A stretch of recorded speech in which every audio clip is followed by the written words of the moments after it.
Stop. Stop. Sit. Sit. Yes. Good girl. Shake hand.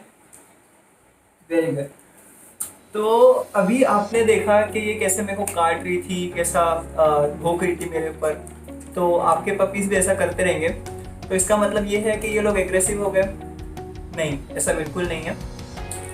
Aggressive नहीं होते आपके puppy. Main चीज़ होती है कि आपने देखा रहेगा कि पपीज जब भी पैक में होते हैं, बहुत सारे पैक में, जब भी माँ उनको जन्म देती है, तभी वो आपस में भी ऐसे काट कर खेलते हैं। तो इनकी आदत होती है, इनकी ये जीन्स में होता है, इनके डीएनए में होता है कि काटना है, खेलना है। वैसे उन लोग काट के एक दूसरे के ऊपर भोंकते हैं। तो अभी आप, उसकी फैमिली तो है ही नहीं, उसकी फैमिली आप हो।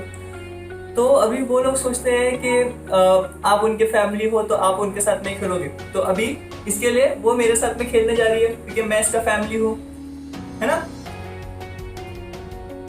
इसके लिए वो मेरे पे भोंकती है। अगर मैं ज़्यादा देर तक मोबाइल पे भी रहता हूँ या तो फिर कुछ काम करता रहता हूँ तो उसको इरिटेट होता है और वो मेरे पे भोंकना चालू कर देती है। उसको लगता है कि मैं उसके साथ में खेलूँ, क्योंकि उसके साथ में और कोई एंटरटेनमेंट नहीं है, खाली हम ही है उसके एंटरटेनमेंट के लिए, राइट। हमारे पास बहुत सारी चीज़ होती है, हम बाहर जा सकते हैं घूमने के लिए जब चाहे, या तो फिर फ़ोन देख सकते हैं, या तो फिर कोई गेम्स खेल सकते हैं। उनके पास नहीं होती, उनके पास सिर्फ हम ही होते हैं। तो उनके मतलब उनका ये जो काटने का जो तरीका होता है वो वर्ल्ड को और जानने के लिए होता है। अभी जैसा हमारे पास दो हाथ होते हैं, उनके पास हाथ नहीं होते। उनके पास एक टंग होती है और उनका मुंह होता है, जिससे वो चीज़ को महसूस करते हैं। अगर मतलब कैसी है, जैसे हम लोग टच कर रहे हैं कोई चीज़ को, तो वैसा उनको टच करने के लिए वो अपना मुंह यूज़ करते हैं और वो भौंकते हैं। इसका मतलब ये नहीं है कि वो एग्रेसिव है, राइट। तो अभी ये चीज़ को रोके कैसा, क्योंकि हम लोगों को तो ये चीज़ पसंद नहीं है। अब उसको नहीं पता कि हम लोगों को ये चीज़ पसंद नहीं आ रही है। बहुत सारे लोगों के साथ में ऐसा होता है कि नया नया पपी लाते हैं और वो काटना चालू कर देता है, भौंकना चालू कर देता है, तो वो लोग डर जाते हैं। तो हम लोगों को डरना नहीं है, हम लोगों को वो चीज़ को देखना है कि हम चीज़ को ओवरकम कैसे कर सकते हैं, राइट। तो इसके लिए हम लोग क्या कर सकते हैं, जब वो भौंकते हैं या तो फिर काटने के लिए आते हैं, तो हम लोग उनको जोर से बोल सकते हैं स्टॉप। तो अभी अगर हम लोग जोर से स्टॉप बोलेंगे तो वो डरना चाहिए, राइट। तो अगर वो नहीं डरेंगे तो वो और काटेंगे। तो डर जाना है या तो फिर डराना है उसको स्टॉप बोलकर जोर से, या तो फिर उनसे थोड़ा टाइम के लिए दूर हो जाना है। तो उनको पता चलेगा कि आपको वो चीज़ पसंद नहीं आ रही है। और एक तरीका हो सकता है कि मतलब ये चीज़ भी होती है कि उनको नए दांत आते होते हैं, वो टीदिंग कर रहे होते हैं।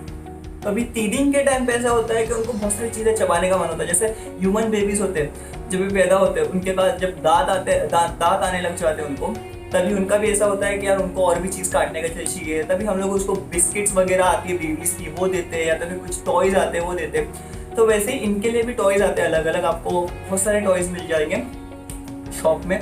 सॉफ्ट टॉयज होते हैं। अगर आपका पपी कोई ज़्यादा बड़ा है या तो फिर ज़्यादा तोड़म फोड़ी में ये करता है तो आप सॉफ्ट टॉयज अवॉइड करो, क्योंकि जब भी वो हम लोग सॉफ्ट टॉयज देते हैं तो उसका जो कापूस होता है, कॉटन जो अंदर होता है, या तो फिर कुछ भी स्पंज वगैरह होता है, तो वो चीज़ उनके अंदर चले जाएगी अगर हम लोग काटेंगे फटेंगे तो, और वो यहाँ पे अटक जाएगी। और उसका ऑपरेशन के अलावा और कोई ये नहीं है अपने पास तरीका।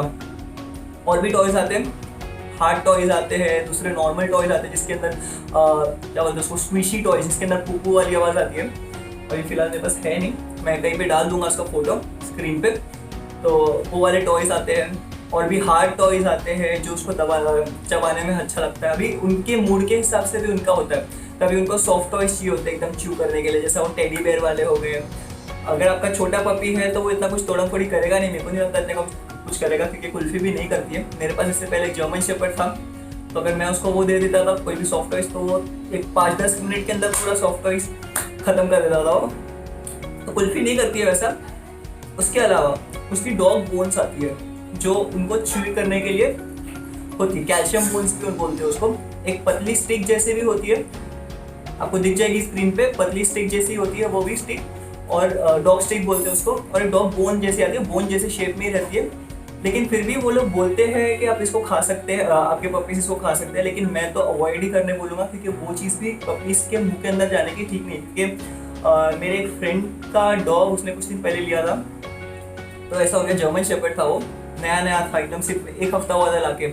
उसके जहाँ से उसने लिया था पेट शॉप से, तो उसने पेट शॉप वाले ने बोल दिया कि भाई तुम उसको ये वाली खिलाओ, तो वो ज़्यादा च्यू नहीं करेगा बाकी सब चीज़ों को। तो उनको इतना नॉलेज नहीं था, तो उन्होंने दे दिया खाने के लिए, और उसने 2-3 स्टिक ऐसे ही निकल लिया खाने के लिए, खा लिया उसने। तो ऐसा हो गया कि बेचारा 2-3 दिन के बाद थोड़े बीमार रहा। उसके बाद में उसको मेरे ख्याल से चोक हो गया था यहाँ पे, तो थोड़ा बीमार रहा, खाना वाना बंद कर दिया बीच में, फिर हमने वॉमिटिंग चालू कर दिया, लूज मोशन चालू हो गए उसको, और उसने फिर उसके बाद में बेचारे की डेथ हो गई थी। तो उसके बाद से मेरे फ्रेंड ने कभी डॉग लिया नहीं, बहुत सैड चीज़ थी वो उसके लिए। तो कोशिश करिए कि आप भी मत देना स्टिक। अगर आप दे रहे हो स्टिक चबाने खाने के लिए तो वो अच्छी बात है, लेकिन कोशिश करना कि वो अंदर ना निकले, क्योंकि कुल्फी को भी मैं अगर कोई स्टिक देता हूँ, मैं ऐसा नहीं कि नहीं देता हूँ, लेकिन अगर आप स्टिक दे रहे हो तो उसके सामने रहो, उसको मॉनिटर करते रहो, और देखो कि वो निकले ना। ऑलराइट, तो बस यही था आज का वीडियो, तो यहीं पे ख़त्म करते हैं। क्या क्या बताया मैंने? फर्स्ट चीज़ आपको नो बोलना है, उसको बताना है, या तो फिर खुद दूर हट जाना है। सेकेंड चीज़ जो मैंने बोला कि आप उसको टॉयज दे सकते हो अलग अलग टाइप के। थर्ड चीज़ जो मैंने बोला कि वो आप उसके बाइटिंग के लिए स्टिक दे सकते हो, या तो फिर कैल्शियम बोन्स दे सकते हो। तो ये 3 चीज़ करके देखिए। अगर आपका फिर भी नहीं हो रहा है तो आप मुझे मैसेज कर सकते हैं, देखते हैं कि हम लोग उसका क्या कर सकते हैं। मैं हेल्प कर पाऊंगा तो मैं आपको कमेंट के थ्रू ज़रूर बताऊंगा। अगर आपको ये वीडियो हेल्पफुल लगा हो तो प्लीज़ इसे लाइक कीजिए, शेयर कीजिए। अगर किसी को इस चीज़ की ज़रूरत है, उनका पपीज़ भी अगर यही सेम चीज़ से जूझ रहा है, या तो फिर आपकी कोई फ्रेंड है, ठीक है। So I see you in next video. Until then